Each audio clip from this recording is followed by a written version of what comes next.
Hey everyone, welcome back to my class.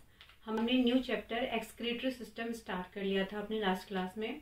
उसमें हमने what is excretion, excretory product, जो nitrogenous waste थे, urea, uric acid और ammonia, kidney का structure हमने लास्ट क्लास में कवर कर लिया था। आज हम पढ़ेंगे जो स्ट्रक्चरल एंड फंक्शनल यूनिट है किडनी की, जिसे नेफ्रॉन कहते हैं, वो आज हम यहाँ पर कवर करेंगे। नेफ्रॉन को यूरिनिफेरस ट्यूब्यूल भी कहते हैं। देखो कि किस तरीके से ये वर्क करता है। तो किडनी है ना, किडनी क्या होती है? किडनी की बेसिक यूनिट जो फंक्शनल यूनिट है वो क्या होती है? नेफ्रॉन। और क्या, एक किडनी में 1 से लेके 1.5 मिलियन तक क्या होते हैं? नेफ्रॉन्स होते हैं। और ये नेफ्रॉन 2 पार्ट्स में डिवाइड रहता है। एक पार्ट होता है उसका ग्लोमेरुलस का, और जो दूसरा पार्ट होता है वो पूरा क्या कहलाता है? Renal tubule. रीनल ट्यूब्यूल में कौन कौन आते हैं? वुमन कैप्सूल, पीसीटी जिसको प्रॉक्सिमल कन्वोल्यूटेड ट्यूब्यूल भी कहते हैं, लूप ऑफ हैनले और डीसीटी यानी डिस्टल कन्वोल्यूटेड ट्यूब्यूल, और ये आ जाती है कलेक्टिंग डक्ट। जब आप नेफ्रॉन का स्ट्रक्चर बनाएंगे तो ये कलेक्टिंग डक्ट क्या होगा? नेफ्रॉन का पार्ट नहीं होगा। जितनी भी नेफ्रॉन्स होती हैं वो क्या करती हैं, यहाँ पर क्या कहते हैं, जिस तरीके से ये नेफ्रॉन यहाँ पर आके यूरिन को कलेक्ट कर रहा है, उसी तरह और नेफ्रॉन आके भी इस कलेक्टिंग डक्ट में यूरिन को कलेक्ट करती हैं। ठीक है, अब हम समझते हैं कि ये कैसे वर्क करता है।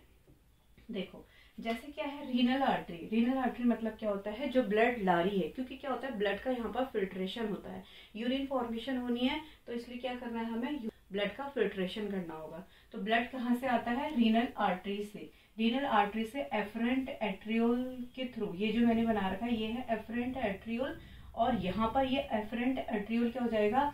ऐसे बंच फॉर्म में बन जाता है, जिसको क्या कहते हैं? ग्लोमेरुलस। और यही एफरेंट आर्टियोल यहाँ से दोबारा से वापस आके इफरेंट आर्टियोल्स में कन्वर्ट हो जाता है, और जो रीनल आर्टरी आती है वो ब्लड लेके आती है, और यहाँ पर ये जो आर्ट्रियोल्स होते हैं उनका बंच बन जाता है, जिसको ग्लोमेरुलस कहते हैं, और ये आर्ट्रियोल्स आगे को आके यहाँ से बाहर आ जाते हैं, जिसको एफरेंट आर्ट्रियोल्स कहते हैं। फिर ये एफरेंट आर्ट्रियोल्स बहुत एक जाल बना लेती है, जिसको पेरिट्यूबुलर कैपिलरी कहते हैं। ये क्या करती है? पूरी जो रीनल ट्यूब्यूल थी उसके चारों तरफ इस तरीके से अपना एक नेटवर्क बना लेती है। अब जाता है जो ग्लोमेरुलस के नीचे होता है वो वुमन कैप्सूल। यहाँ से क्या हो जाता है? ब्लड यहाँ से यहाँ आता है। जो पीसीटी है, प्रॉक्सिमल कन्वोल्यूटेड ट्यूब्यूल में क्या होता है, जितना भी जो जैसे यहाँ से तो ब्लड आ रहा था और सारा ब्लड चल के इधर आ गया था। अब क्या होता है, ब्लड में कुछ एसेंशियल चीजें भी क्या हो जाती हैं, यहाँ आ जाती है। अब जो ये ब्लड है यहाँ से आ रहा था, ये ब्लड अब यहाँ पर आके ब्लड नहीं कहलाएगा, ये क्या बन गया अब? फिल्ट्रेट। यहाँ तक तो हम इसको ब्लड कह रहे थे, लेकिन अब ये फिल्टर हो चुका है, तो ये क्या हो जाएगा अब? फिल्ट्रेट। तो ये पूरा पार्ट क्या हो जाएगा? यहाँ तक फिल्ट्रेट। अब इस फिल्ट्रेट में क्या है, कुछ जरूरी चीजें भी चली जाती हैं फिल्टर के साथ। तो क्या होती है, जो पीसीटी है तो वहां पर इसका क्या होता है? रीअब्जॉर्प्शन हो जाता है, वो दोबारा से एब्जॉर्ब होने लग जाती है चीजें।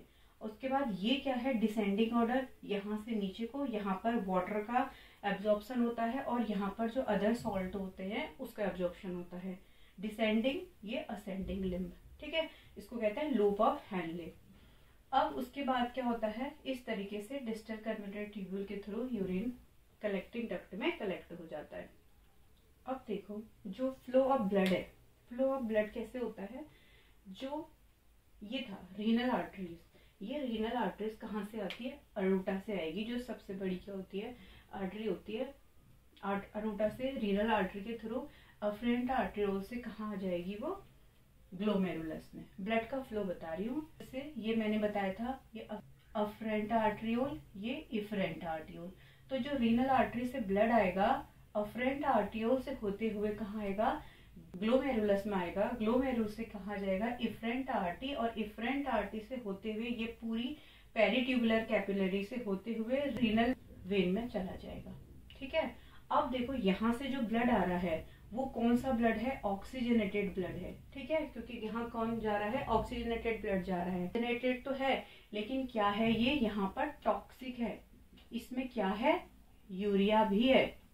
ठीक है, तभी तो इसका फिल्ट्रेशन होना है ब्लड का, क्योंकि ब्लड में क्या आ रहा है, यूरिया आ रहा है, लेकिन ये कहाँ से आ रहा है, अरोटा से आ रहा है। आर्टरीज में हमेशा ऑक्सीजनेटेड ब्लड होता है, तो ये क्या हो रहा है, यहाँ से क्या हो रहा है, ऑक्सीजनेटेड ब्लड आ रहा है। क्योंकि बच्चे इसमें कंफ्यूज कर जाते हैं, वो सोचते हैं कि यहाँ पर आर्टरी है तो आर्टरी में तो ऑक्सीजनेटेड आता है, ऑक्सीजनेटेड पूरा प्योर होता है, तो ऑक्सीजनेटेड तो है, लेकिन ऑक्सीजनेटेड है इसका मतलब ये नहीं है कि उसमें यूरिया नहीं है। तो हम इसको क्यों कह रहे हैं यहाँ पर टॉक्सिक, क्योंकि उसमें यूरिया है, यूरिया को ही तो हमने यूरिन बनाना है, ठीक है। तो इस तरीके से यहाँ पर करके हम क्या करते थे, यहाँ पर से इसको फिल्ट्रेट हो जाता है यूरिया, और जो इफरेंट आर्टरीज होती है पेरिट्यूब्यूल के थ्रू जब रीनल वेन में चले जाता है, तो रीनल वेन में जब फाइनली ये क्या हो जाता है, CO2 होता है, डीऑक्सीजनेटेड होता है, लेकिन वहां पर क्या हो जाता है, वो बिल्कुल टॉक्सिक फ्री हो जाता है, वहां पर किसी तरीके का यूरिया नहीं रहता है, ठीक है।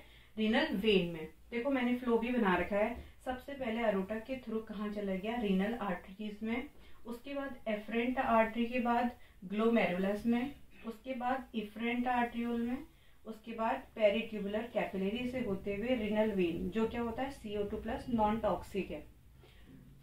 टॉक्सिक मतलब होता है यूरिया, यूरिया को ही तो हमें बाहर निकालना है ना।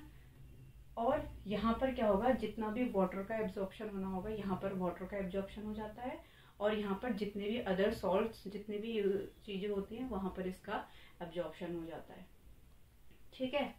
अब है टाइप्स ऑफ नेफ्रॉन। नेफ्रॉन भी दो टाइप के होते हैं, एक होता है कॉर्टिकल नेफ्रॉन, एक होता है जैक्सा मेडुलरी नेफ्रॉन। अब इन दोनों में क्या फर्क है, देखो जब हमने किडनी का स्ट्रक्चर पढ़ा था, तो हमने क्या कहा था, किडनी एक बीन शेप की होती है, अगर हम इसको ऐसे बीचों बीच काट देंगे तो ये कॉर्टेक्स होगा, ये मेडुला होगा, ठीक है। अब इसमें क्या होता है, ये कॉर्टेक्स और मेडुला वाले पार्ट में यहाँ पर जो नेफ्रॉन होते हैं वो इस तरीके से होते हैं, ये यहाँ पर होते हैं।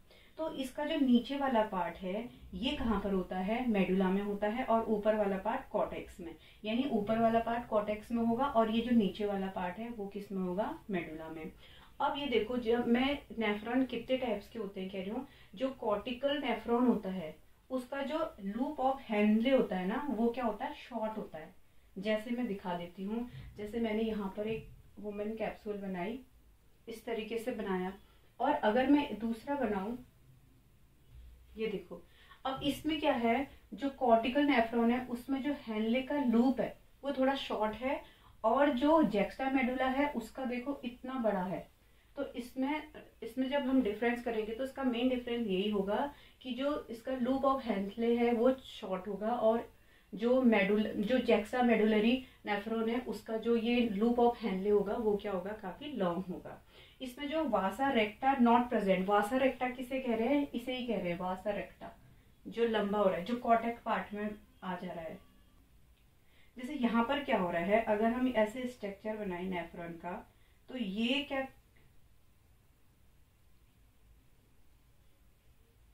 इस तरीके से जो पार्ट मेडुला में जाता है उसको कहते हैं, क्या कहते हैं उसको, वासा रेक्टा। इसका मतलब क्या है, यहाँ ये मेडुला पार्ट में नहीं है, तो इसको क्या कह रहे हैं हम, वासा रेक्टा नॉट प्रेजेंट, और ये मेडुला पार्ट में है तो उसको कहेंगे वासा रेक्टा प्रेजेंट, और वर्क्स एट नॉर्मल कंडीशन। और ये क्या होता है, नॉर्मल कंडीशन में काम करते हैं, मतलब जब हमारी बॉडी में किसी तरीके का स्ट्रेस नहीं होता, और स्ट्रेस मतलब जब हमारे शरीर में पानी की कमी नहीं होती है, मतलब हम नॉर्मल होते हैं, तो ये वाला काम करता है, कौन सा, कॉर्टिकल नेफ्रॉन। और जैसे ही कोई फास्टिंग कंडीशन हो जाती है या हमारे शरीर में पानी की कमी होती है, स्ट्रेस हो जाती है, तो उसमें कौन सा काम करेगा, ये, क्योंकि ये क्या करता है, इसकी जो हैंडल और लूप है वो क्या है, ज्यादा है, यहाँ पर वाटर का एब्जॉर्प्शन होना होता है, तो ये क्या करेगा, अपने अकॉर्डिंग इसको हैंडल करेगा। तो क्या होता है, वैसे तो हमारी बॉडी में कॉर्टिकल नेफ्रॉन्स ज्यादा होते हैं, लेकिन क्या होता है, इन स्ट्रेस कंडीशन में जो जैक्सा मेडुलरी नेफ्रॉन है ये काम करते हैं, ठीक है। अब हम नेक्स्ट क्लास में क्या पढ़ेंगे कि यूरिन फॉर्मेशन कैसे होती है, ठीक है। यहाँ तक तो समझ आ गया, यूरिया पहुंच गया, लेकिन यूरिन फॉर्मेशन कैसे होती है ये पढ़ेंगे नेक्स्ट क्लास में। अगर आपको क्लास अच्छी लगी होगी तो इस वीडियो को लाइक कीजिए, चैनल को सब्सक्राइब कीजिए और अपने फ्रेंड्स तक शेयर कीजिए। मिलते हैं नेक्स्ट क्लास में, टिल देन बाय।